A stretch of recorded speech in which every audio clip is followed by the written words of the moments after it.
दोनों नीचे की ओर बढ़ गए खाना खाने। हवेली की रसोई में पहले से ही स्वादिष्ट भोजन तैयार हो रहे थे। वहां का माहौल गर्म जोशी और प्यार से भरा हुआ था। अंकल और बाकी सारे सेवक एक परिवार की तरह वहां इस वक्त मौजूद थे। सभी ने मिलकर भोजन का मजा लिया। अंकल ने मानवी से पूछा, तो मानवी, लखनऊ और हमारी हवेली कैसी लगी तुम्हें? मानवी ने मुस्कुराते हुए कहा, ये जगह तो बहुत ही खूबसूरत है, और रही बात लखनऊ की, तो उसने मुझे काफी अच्छा अनुभव दिया है। फिलहाल मुझे यहाँ आकर बहुत अच्छा लगा अंकल।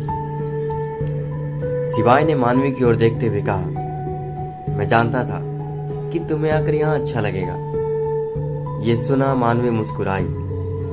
खाना खाने के बाद अंकल ने आज यहीं रुक जाने की बात कही। इस बात से सहमत होकर दोनों वहीं रुक गए, क्योंकि वाकई उन्हें काफी रात हो चुकी थी। सभी ने मिलकर बातें की और पुरानी यादों को ताजा किया। इन सब के बीच कब रात के 2 बजने को हुआ, उनमें से किसी को भी महसूस नहीं हुआ। तभी अंकल ने कहा, चलो भाई, अब काफी बातचीत हो गई, अब सोना भी चाहिए। इतना कहकर वो उठे और अपने कमरे की ओर बढ़ गए। शिवाय और मानवी अभी भी हॉल में ही बैठे हुए थे। मानवी ने थोड़ा रुककर शिवाय से कहा, क्या हम बालकनी में चले? उसकी अचानक इस फरमाइश से शिवाय मुस्कुरा पड़ा। उसने हाँ में हामी भरी और मानवी का हाथ थामे बालकनी की ओर बढ़ गया। चांदनी रात और ठंडी हवाएं दोनों को ही रोमांचित कर रही थी। इस वक्त दोनों बालकनी में बैठकर हवेली का नजारा ले रहे थे। मानवी ने शिवाय से कहा, शिवाय, तुम्हारे साथ ये दिन मेरे जीवन के सबसे खास दिन बन गए हैं। मैं हमेशा हमेशा इसे याद रखूंगी। शिवाय ने मानवी का हाथ थामते हुए कहा, और हमारे आने वाले हर दिन को हम और भी खास बनाएंगे। मानवी, ये मेरा वादा है। शिवाय ने ये बात एक बार पहले भी दोहराई थी। मानवी समझ चुकी थी कि शिवाय ऐसा क्यों कह रहा है। दोनों ने एक दूसरे की आंखों में झांकते हुए अपने भविष्य के सपने देखना शुरू कर दिया। इसी बीच चिड़ियों की चहचहाहट ने उन दोनों अपने ख्याली पुलाव से बाहर आए। अब घड़ी के सुबह 4 बज चुके थे। मानवी उठी और शिवाय के गले लगकर बोली, अब मैं काफी थक गई हूँ, मुझे लगता है हमें अपार्टमेंट वापस चलना चाहिए। मानवी की बात से सहमत होकर शिवाय ने हामी भरी और दोनों नीचे आ गए। अंकल हॉल में बैठे हुए थे। उन दोनों को ही लगा था कि इतनी देर रात सोने से वो अभी भी सो रहे होंगे, लेकिन ये क्या, वो तो हॉल में बैठे सीताराम सीताराम जप रहे थे। ये देखकर वो दोनों उनकी ओर बढ़े। गुड मॉर्निंग अंकल, दोनों ने लगभग एक साथ कहा। अंकल मुस्कुराए और फिर पाठ को पूरा कर बोले, तुम दोनों सोए नहीं क्या? दोनों ने ना में सर हिलाते हुए कहा। मानवी ने जल्दी से कहा, अब हमें निकलना चाहिए। उसकी बात से सहमत होकर अंकल ने कहा, चाय पी लो फिर जाओ। अंकल की बात को ना टालते हुए मानवी ने हाँ में सर भरी और कुछ ही देर में वो दोनों चाय पीकर वहां से बाहर निकले। बाहर निकलते ही शिवाय ने बुलेट स्टार्ट की और मानवी को पीछे बैठने का इशारा किया। मानवी ने एक आखिरी बार हवेली को देखा और फिर बुलेट पर बैठ गई। सड़कें खाली थी और ठंडी हवाएं और हल्की बारिश की फुहार हो रही थी। मानवी ने शिवाय के कंधों पर सिर रखते हुए कहा, शिवाय, ये दिन हमेशा मेरी यादों में रहेगा। शिवाय ने मुस्कुराते हुए कहा, मेरे लिए भी मानवी। सिग्नल खुलते ही दोनों वहां से निकल सीधा घर की ओर बढ़ गए। उनके पीछे पीछे किसी और की भी गाड़ी निकल पड़ी। इन बातों से अनजान दोनों ही बारिश के फुहारों को एंजॉय करते हुए घर की ओर बढ़ रहे थे। तभी पीछे बुलेट पर बैठी मानवी बोली, शिवाय, क्या हम थोड़ी देर और बाहर रह सकते हैं प्लीज? नहीं मानवी। शिवाय का जवाब सुनकर मानवी का मन उदास हो बैठा और वो लगभग सड़ा सा मुंह बनाते हुए बोली, जनाब, खुद का मन करे तो रोड पर ही प्यार कर ले, लेकिन अभी मैं कह दूं तो फिर देखो भाव इनके। बढ़िया है। मन ही मन बुदबुदाते हुए अचानक से मानवी कब जोश में आ गई, उसे एहसास भी ना हुआ, और जोश में होश खोकर लगभग जोर से बोली, तुम जितने रोमांटिक हो उतने ही खड़ूस भी। मानवी ने बिना सांस लिए एक सुर में चिल्लाते हुए कुछ यूं कहा कि सिवाय सन्न रह गया। वही इतना कहकर मानवी हल्का पीछे होकर सिवाय से दूरी बना ली। दूरी महसूस होते ही बिना कुछ कहे सिवाय ने एक अचानक जोरदार तेज ब्रेक मारी, और ना चाहते हुए भी मानवी डिसबैलेंस होकर सिवाय से जा लिपटी। एक पल को दोनों ही एक दूसरे के नजदीक थे, दोनों ही एक दूसरे को महसूस करने लगे थे, लेकिन तभी मानवी के करीब आते ही सिवाय ने साइड मिरर से देख अपनी आईब्रो उचकाते हुए बिना कुछ कहे मुस्कान बिखेर दी। तो मानवी का गोलगप्पा जैसा चेहरा अब और भी फूल गया। ये देखते ही सिवाय ने ना चाहते हुए भी चेहरे पर कातिल मुस्कान बिखर गई, मानो उसे कितनी बड़ी खुशी मिल गई हो। इस वक्त मानवी का ये रूप देखकर सिवाय थोड़ा हैरान था। कल रात तक तो बहुत खुश थी, यहाँ तक कि आज सुबह वो हवेली से निकलते वक्त भी बहुत खुश थी। फिर अचानक उसे क्या हो गया? सिवाय यही सब सोचकर मुस्कुरा रहा था। मिरर में सिवाय को मुस्कुराता देख मानवी की आंखें अचानक से पैनी हो उठी, और लगभग घूरते हुए नखराते अंदाज में मानवी ने कहना शुरू किया, सब जानती हूँ मैं, ये ब्रेक अचानक लगाना तुम्हें क्या लगता है कि मैं मान गई? घर चलो तब बताती हूँ। पीछे बैठी मानवी साइड मिरर में देखकर लगातार बोले और बड़बड़ाए जा रही थी। वही सिवाय को मानवी का कसाव अच्छा महसूस हो रहा था। वो मन ही मन में मुस्कुरा रहा था। तभी, कुछ भी कह लो मानवी, मगर रियली हम दोनों एक दूसरे के लिए ही बने हैं। तभी सिवाय के फोन पर बीप की रिंगटोन बजी, लेकिन ड्राइव करने की वजह से सिवाय ने फोन पर आ रहे मैसेज को जरूरी ना समझा और दोनों घर बढ़ते जा रहे थे। कुछ घंटों बाद वे अपने अपार्टमेंट पहुंचे। बुलेट से उतरते ही मानवी ने गुस्साई चिड़िया की तरह घूरा कि तभी सिवाय ने मानवी का हाथ पकड़ उसे अपने करीब खींचा। करीब आते ही मानवी की धीमी सांसें अचानक से तेज हो उठी। वो और कुछ कहती कि उससे पहले सिवाय ने कहा, तुम मुस्कुराते हुए ज्यादा अच्छी लगती हो, फिर बात बात पर गुस्साई चिड़िया क्यों बन जाती हो? सिवाय ने इतना रोमांटिक आवाज में कहा कि तभी मानवी बोली, वाह, प्यार भी करते हो, तारीफ भी करते हो, और तो और। इस बार उसने हल्के गुस्से में कहा, और तो और गुस्साई चिड़िया भी बुलाते हो? मैं तुमसे बहुत नाराज हूं, कभी बात नहीं करूंगी।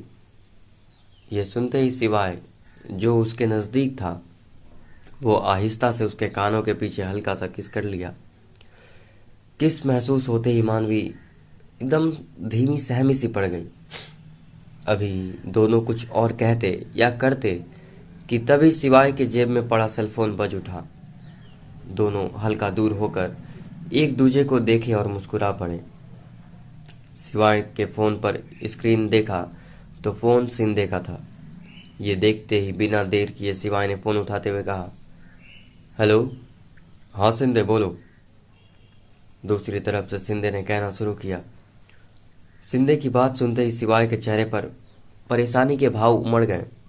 उसने कहा, क्या? कब? मैं आ रहा हूं। इतना कहकर सिवाय ने फोन काटा और मानवी के नजदीक जाकर बोला, बेबी मैं आता हूं, भागवत की तबीयत ठीक नहीं है। ये सुनते ही मानवी चौंक कर बोली, क्या हुआ, मैं भी चलूं? सिवाय ने मानवी को शांत करते हुए कहा, तुम्हें यहां रहकर आराम करना चाहिए, मैं जल्दी वापस आऊंगा। लेकिन मानवी ने दृढ़ता से कहा, नहीं सिवाय, मैं भी चलूंगी, भागवत भी हमारे परिवार का हिस्सा है और मैं भी उसकी देखभाल में मदद करना चाहती हूँ। सिवाय ने परेशान होकर कहा, नो, मैं जा रहा हूं ना, तुम रेस्ट करो, वैसे भी तुम कल से अब तक सोई नहीं हो। सिवाय की बात से सहमत होकर मानवी मुस्कुरा पड़ी। हल्की धीमी आवाज में सिवाय ने आगे बढ़कर कहा, और मेरी प्यारी बीवी सोकर उठने के बाद खाना बनाकर मेरा इंतज़ार करना। मैं उसे हॉस्पिटल पहुंचाकर सीधा तुम्हारे पास ही आऊँगा। ये सुनते ही मानवी की हंसी छूट पड़ी और हंसते हुए बोली, बड़ी तेजी से रिश्ते का मीटर भाग रहा है। ये सुनते ही शिवाय ने मानवी के गालों को चूमा और कहा, अब जाऊं मैं? ये सुनते हुए मैं बोली, ओके मिस्टर राजपूत, बस जल्दी आना। इतना कह वो लगभग शिवाय को चूमते हुए बोली और कसकर गले लगा बोली, I love you, I love you too Manvi, मैं बस जल्दी आता हूँ। मानवी ने थोड़ा रुक कर कहा, शिवाय, कल से लेकर आज तक का दिन बहुत ही खास था। Thanks for everything. शिवाय ने प्यार से मानवी को गले लगाते हुए कहा, तुम्हारे साथ हर दिन खास होता है मानवी, अब जाऊं? मानवी ने हाँ में हामी भरी और जाने का इशारा किया। इतना कह शिवाय बुलेट स्टार्ट पर तेजी से भागते हुए और भागवत के घर की ओर निकल पड़ा। रास्ते में शिवाय भागवत और उसके परिवार का ख्याल आया। वो सोचने लगा कि अचानक भागवत को क्या हुआ। जब से वो यहाँ आया था, भागवत ने उसका ख्याल हमेशा परिवार के करीबी की तरह ही रखा था। ऐसे में उसका अचानक तबीयत बिगड़ना शिवाय को हजम नहीं हो रहा था। वो यही सब सोचते हुए भागवत के घर की ओर बढ़ रहा था। इधर मानवी लिफ्ट लेकर अपने फ्लैट की ओर बढ़ रही थी कि अंदर घुसते ही उसने दरवाज़ा लॉक किया और सीधा शीशे के सामने जाकर खड़ी हो गई और खुद को निहारने लगी। उसकी आंखों में आज का दिन ताज़ा हो गया। हवेली की खूबसूरत यादें और शिवाय के साथ बिताया हुआ खास पल उसे बहुत सुकून दे रहा था। मानवी ने अपने चेहरे पर हल्की मुस्कान देखी और अपने बालों को संभालते हुए सोचा, शिवाय के साथ हर पल कितना खास होता है ना। वो कितनी देखभाल और प्यार से रखता है। इतना ख्याल आते ही वो दोबारा से ब्लश करने लगी थी। अचानक उसकी नज़रें उस ड्रेस पर पड़ी जो उसने लखनऊ के बाजार में खरीदी थी। उसने उसे पहनने का फैसला किया और जैसे ही वो ड्रेस पहनकर आईने के सामने आई, उसे खुद पर गर्व महसूस हुआ। उसने सोचा, ये ड्रेस कितनी खूबसूरत है और आज का दिन भी कितना खूबसूरत था। इसी बीच फ़ोन की घंटी बजी। उसने फ़ोन उठाया और देखा कि शिवाय का कॉल था। मानवी ने जल्दी से फ़ोन उठाते हुए कहा, हेलो शिवाय। शिवाय की आवाज़ आई, मानवी तुम अब तक सोई नहीं? मानवी कुछ कहने को हुई लेकिन कह नहीं पाई। शिवाय, मैं यहाँ हॉस्पिटल में हूँ। डॉक्टर ने बताया कि भागवत अब बेहतर है। मुझे थोड़ी देर और यहाँ रुकना पड़ेगा। वो आगे कुछ कहता कि मानवी ने बीच में टोकते हुए कहा, क्या हुआ था अचानक? शिवाय जानता था कि मानवी बहुत ज़िद्दी है। जब तक वो पूरी बात जान नहीं लेगी तब तक नहीं सोएगी। उसने बताने का फैसला लिया और बताना शुरू किया। जब मैं भागवत के घर पहुंचा तो देखा कि भागवत बिस्तर पर लेटा हुआ था और उसके मुंह से फेन निकल रहे थे। मैं समझ गया कि उसे फिट के दौरे आ रहे हैं। उसके चेहरे पर कमजोरी साफ दिख रही थी। मैंने और सिंधे ने तुरंत डॉक्टर से बात की और सीधा उसे हॉस्पिटल ले आए। अब डॉक्टर ने उसे दवाई दी है और आराम करने की सलाह दी है। मानवी शिवाय की बात सुन रही थी और कहते हुए बोली, ठीक है, कुछ देर उसे देख कर ही आना। और ना हो तो सिंधे को रोक कर आ जाओ, तुमने भी नींद पूरी नहीं की है। शिवाय ने हंसते हुए कमेंट पास किया, ओह तो अब समझा कि मेरी बीवी अब तक क्यों जाग रही है। उसे अपने पति की चिंता हो रही है। ये सुनते ही मानवी एक बार फिर ब्लश करने लगी थी। अच्छा सुनो, मुझे थोड़ी देर और यहाँ रुकना पड़ेगा, फिर मैं सीधा तुम्हारे पास आऊँगा। तुम ठीक हो ना? शिवाय ने बड़े ही आराम से कहा।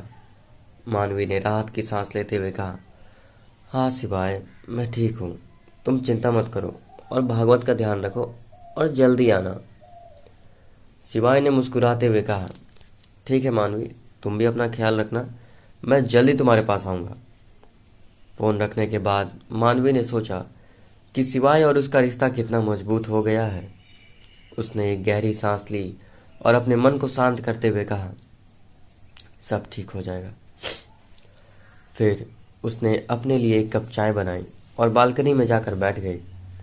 चाय की चुस्की लेते हुए उसने आसमान की ओर देखा और मन ही मन शिवाय के साथ अपने आने वाले दिनों के लिए सपने देखने लगी। तभी उसने खुद से कहा, मैंने कभी सोचा नहीं था कि मुझे फिर से प्यार होगा, वो भी इतना। आज हुई अचानक टर्म्स कंडीशन को याद कर मानवी आसमान को निहारते हुए मुस्कुरा पड़ी। तभी दरवाजे पर डोरबेल बजी। घंटी बजते ही मानवी पलटी और तुरंत खुद से बोली, अरे इतनी जल्दी? लगता है जनाब का मन नहीं लग रहा है, इतनी जल्दी आ गए। इतना कहते ही वो दरवाजे की ओर खिलखिलाते हुए बढ़ गए। जब तक वो दरवाज़ा खोलती तभी डोरबेल दोबारा से बजी। मानवी दरवाज़ा खोलते हुए चहकते हुए कुछ कहने को हुई, लेकिन उसके सामने इस वक्त खड़े 4-5 लोग सीधा अंदर घुस आए और उसके मुंह पर एक रुमाल रख दिया। कौन हो तुम लोग? मानवी लगभग छटपटाती हुई हाथ पांव मारते हुए बोली कि उनमें से एक आदमी बोला, चलो निकलो यहाँ से जल्दी। इतना कहते हुए वे सभी मानवी को जबरदस्ती गोद में उठा वहां से भाग निकले। मानवी ने अपने आप को छुड़ाने की कोशिश की, लेकिन रुमाल में किसी नशीली चीज का असर था। धीरे धीरे उसकी आवाजें धीमी पड़ने लगी और वो बेहोश हो गई। मानवी ने अपने आप को छुड़ाने की कोशिश की, लेकिन रुमाल में किसी नशीली चीज का असर था, जिसके कारण वो कुछ कर नहीं पाई। जैसे ही मानवी बेहोश हुई, उन लोगों ने उसे उठाया और एक काले रंग की वैन में डाल दिया। वैन तेजी से वहां से निकल गई, मानो कोई साजिश पूरी करने जा रही हो। वैन में बैठे लोगों के चेहरे पर एक अजीब सी क्रूरता और सफलता की चमक थी। अब क्या होगा आगे? क्या एक बार फिर मानवी पर कोई बड़ी मुसीबत आ गई है? क्या शिवाय उसे बचा पाएगा? कौन है वो लोग जो मानवी को इस तरह किडनैप कर ले जा रहे हैं? क्या इसके पीछे युग का हाथ तो नहीं है? ये जानने के लिए सुनते रहिए इस स्टोरी को। धन्यवाद।